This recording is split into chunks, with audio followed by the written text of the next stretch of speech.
ശ്രീ സുഭാഷ് ചന്ദ്രബോസ്, ഇവിടെ ഭരണകൂടത്തിന് ചില പ്രയോറിറ്റികളുണ്ട്. ആ മുൻഗണന അനുസരിച്ചാണ് എല്ലാ കാര്യങ്ങളും ചെയ്തു തീർക്കണം. അപ്പോൾ ഇത്തരത്തിലുള്ള ഈ ദുരന്ത നിവാരണ പ്രവർത്തനങ്ങളിലും ചെറിയ ചില കാലതാമസങ്ങൾ ഉണ്ടാകുന്നതാണ്. ശ്രീ സുരേഷ് ബാബു സാറിനോടുള്ള എല്ലാ സ്നേഹവും നിലനിർത്തി പറയട്ടെ.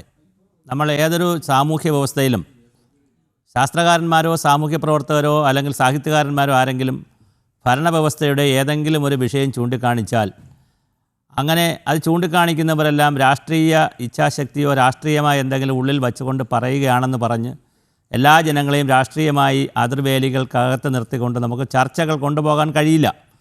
എന്ത് പ്രശ്നമുണ്ടെങ്കിലും ഭരണകൂടത്തോട് മാത്രമേ പറയാൻ കഴിയൂ. അത് പഞ്ചായത്താവട്ടെ, കോർപ്പറേഷനാവട്ടെ, സംസ്ഥാന സർക്കാരാവട്ടെ, കേന്ദ്ര സർക്കാരാവട്ടെ, ആരും ആയിക്കോട്ടെ. ഇപ്പോൾ ലോകത്ത് ഞാൻ ഒരു കാര്യം പറഞ്ഞിട്ട് നേരിട്ട് ഇതിൽ പെട്ടെന്ന് വരാം. ഇപ്പോൾ ഇറാനും നമ്മുടെ ഇസ്രായേലും തമ്മിൽ യുദ്ധം നടക്കുമ്പോൾ എന്തിനാണ് ആളുകൾ ഐക്യരാഷ്ട്രസഭയിലേക്ക് നോക്കുന്നത്? ഐക്യരാഷ്ട്രസഭ യുദ്ധമൊന്നും ചെയ്യുന്നില്ലല്ലോ. പക്ഷെ അവിടെ നോക്കും, അവിടെ നിന്നൊരു സമാധാനം കിട്ടുമോ എന്ന്. അത് ജനങ്ങളെ കുറ്റം പറഞ്ഞിട്ട് കാര്യമില്ല.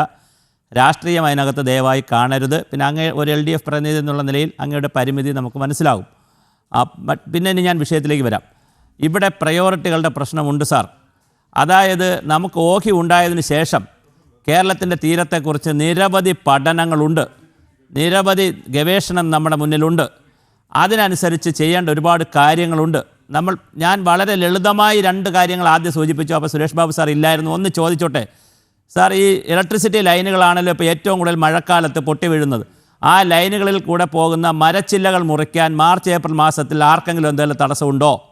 എന്താണ് ഇവിടെ പ്രയോറിറ്റിയുടെ പ്രശ്നം? പണത്തിൻ്റെ പ്രശ്നമാണോ?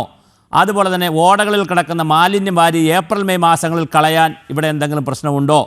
അതുപോലെ തന്നെ പിന്നെ മഴക്കാല പൂർവ്വ ശുചീകരണ പരിപാടി മഴക്കാലം തുടങ്ങുന്ന ദിവസങ്ങളിൽ ചെയ്യാതെ ഒരു മാസം മുമ്പേ ചെയ്യാൻ എന്തെങ്കിലും പ്ലാനിങ് നമുക്കുണ്ടോ? ഇങ്ങനെ തുടങ്ങിയിട്ടുള്ള ഒരുപാട് കാര്യങ്ങൾ നമുക്ക് ചെയ്യുന്നതിൽ നമ്മുടെ സിസ്റ്റം ഫെയിലുവറാണ്. ഇത് സിസ്റ്റം ഫെയിലുവറാണെന്ന് പറയുമ്പോൾ ഇപ്പോൾ ഏതെങ്കിലും ഒരു പർട്ടിക്കുലർ ഗവൺമെൻറ്റിനെയോ പർട്ടിക്കുലർ മുഖ്യമന്ത്രി പറയുന്നു എന്ന് ധരിക്കരുത് സാർ. നമ്മുടെ സിസ്റ്റം അങ്ങനെ വികലാംഗരുടെ അംഗപരിമിതമായൊരു സിസ്റ്റമാണ്. നമുക്ക് ഇങ്ങനെ ചെയ്യാൻ അറിയൂ.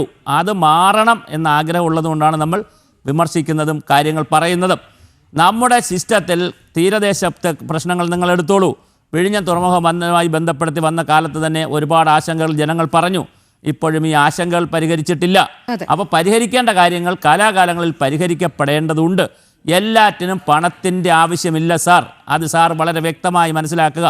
കേരള സമൂഹത്തിൻ്റെ ഏറ്റവും വലിയ പ്രത്യേകത, കേരളത്തിൽ ഒരു ഗവൺമെൻറ്റുകളും സംവിധാനം, ഈവൻ ഒരു കളക്ടർ വിചാരിച്ചാൽ പോലും ഒരു കളക്ടർ പുറത്തിറങ്ങിയാൽ ജനങ്ങൾ കൂടെ ഇറങ്ങുന്ന നാടാണിത്. അതുകൊണ്ട് ഇവിടെ പണത്തിൻ്റെ ഒന്നുമല്ല പ്രശ്നം, ഇച്ഛാശക്തിയുടെയും ഭാവനാപൂർണമായ ആസൂത്രണത്തിൻ്റെയും കുറവാണ് സാർ. അതെ, തീർച്ചയായും.